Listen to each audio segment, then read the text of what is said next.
करें। राम मंदिर का घोटाला कई दिनों से चंदा जो चढ़ावा होता है, चंदे का घोटाला कई दिनों से वजूद में आया और चल भी रहा था। इसके ऊपर अब एफआईआर भी हुई। एफआईआर होने के बाद ये सवाल आ रहा है कि बड़े लोगों का नाम एफआईआर में दर्ज नहीं है, क्यों बचाया जा रहा है? बड़ी सीधी सी बात है ये, आपको और पूरे देश को ये विदित है कि चंपत राय जी उस सोसाइटी के हेड थे और चंपत राय आरएसएस और प्राइम मिनिस्टर मोदी जी के बहुत करीबी और पीएमओ से गए हैं और उन्होंने ये पीएमओ से नामित किए गए थे और उनको वहां पर पोस्ट किया गया था। और अगर देखिए, मैंने आपको बताया कि आपने देखा इस बार एक नया यूपी गवर्नमेंट ने एसआईटी पहले बनाई, एफआईआर बाद में।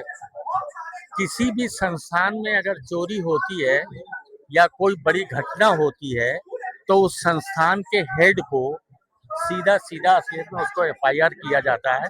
उसके बाद वो भले ही वो उसमें दोषी ना हो और लोग दोषी हों, तो वो इंक्वायरी के बाद ही डिसाइड होता है। इंक्वायरी से पहले तो कोई चीज डिसाइड नहीं होती है। और लगातार हनुमानगढ़ी के महंत जी ने लगातार कहा है कि इसमें चंपत राय की बड़ी भूमिका है। अच्छा, चंपत राय ने इस्तीफा दे दिया, तो क्या उनकी जो दायित्व था वो खत्म हो गया इस्तीफा देने से ही? देखिए, मैं आपको बताऊं, जो आरएसएस और बीजेपी की इंसल्ट हो रही थी, उन्होंने इस्तीफा दे दिया। अब उसको इस तरीके से प्रचारित किया जाएगा कि उन्होंने मानव उसके मानवता के अधिकार पे वो दे दिया है इस्तीफा। तो उसको और मतलब, आप जानते हो कि आप जो भाई मेन स्ट्रीम मीडिया है वो तो जैसे डायरेक्शन हम वहां से आते हैं वैसी बात करती है। तो उसके बाद अभी 4 दिन के बाद जो मेन स्ट्रीम की मीडिया है वो उनकी प्रशंसा करने लगेगी कि देखिए उन्होंने अपने दायित्व का निर्वाह किया और उन्होंने इस्तीफा दे दिया। जबकि सरकार और आरएसएस की इतनी इंसल्ट हुई है।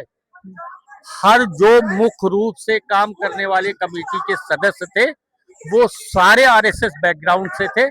आप उसको इजीली देख सकते हैं। ये कोई आज तो ये तो आस्था से खिलवाड़ हुआ ना लोगों के। निश्चित तौर से मैंने आपको बताया कि भारत देश में आप जानते हो कि धार्मिक आस्थाओं से आदमी इतना लिप्त होता है, इतना लिप्त आपको ही पता है राम मंदिर जो मुद्दा था अयोध्या वाला कितना सेंसिटिव मुद्दा, बेहद सेंसिटिव मुद्दा था। और आज ये 12 साल से जो मौज ले रहे हैं ये उस राम मंदिर के कारण ही ले रहे हैं।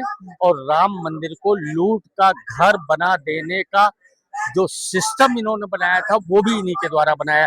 तो अब ये जनता को कैसे जवाब देंगे?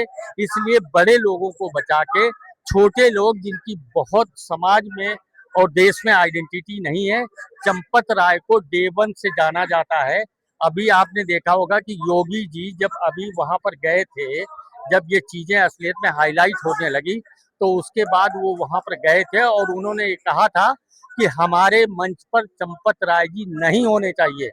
जो ट्रस्ट का मुखिया हो उसको ये आदेशित किया गया था कि हमारे आसपास चंपत राय जी नहीं आने चाहिए। फिर ऐसे ट्रस्ट पर कैसे ट्रस्ट किया जाए? एक सवाल तो ये आता है। दूसरा सवाल ये है कि क्या चंपत राय को इसलिए बचाया गया कि वो बड़े लोगों का नाम ना खोल दे, क्योंकि और भी बड़े लोग शामिल हो सकते हैं? निश्चित तौर से दो बातें हैं। देखिए, मैंने आपको बताया कि मोदी जी या अनिल मिश्रा का भी नाम आ रहा है। अनिल मिश्रा हैं और चंपत राय जी हैं। इन दोनों को किसने पोस्ट किया है? आरएसएस के हेडक्वार्टर ने, पीएमओ ने। अब सवाल ये है कि अगर ये चोरी में पकड़े जाते हैं तो डायरेक्टली कौन इन्वॉल्व होता है? पीएमओ इन्वॉल्व होता है। कि जब पीएमओ ने क्यों विश्वास किया ऐसे व्यक्ति पर? अगर उसका चरित्र ठीक नहीं था, उसका बैकग्राउंड ठीक नहीं था, वो इस प्रवृत्ति का था।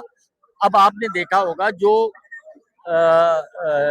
मतलब अयोध्या के जो पुराने जितने पुजारी हैं, मठ हैं, उन सब को इनका जिसका कोई वास्ता नहीं था, सब नहीं।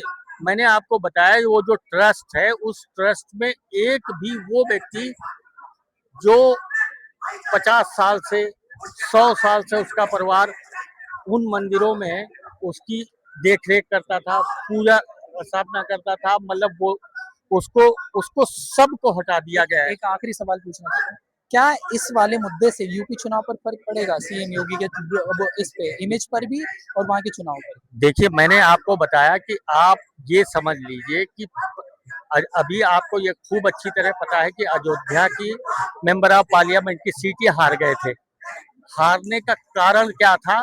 सिर्फ वहां की लोकल जनता को इतना परेशान किया था, बाहर के मैनेजमेंट ने चारों तरफ से लॉक लगा दिया गया था। सारे मतलब जो रूट्स हैं सारे बंद कर दिए गए थे।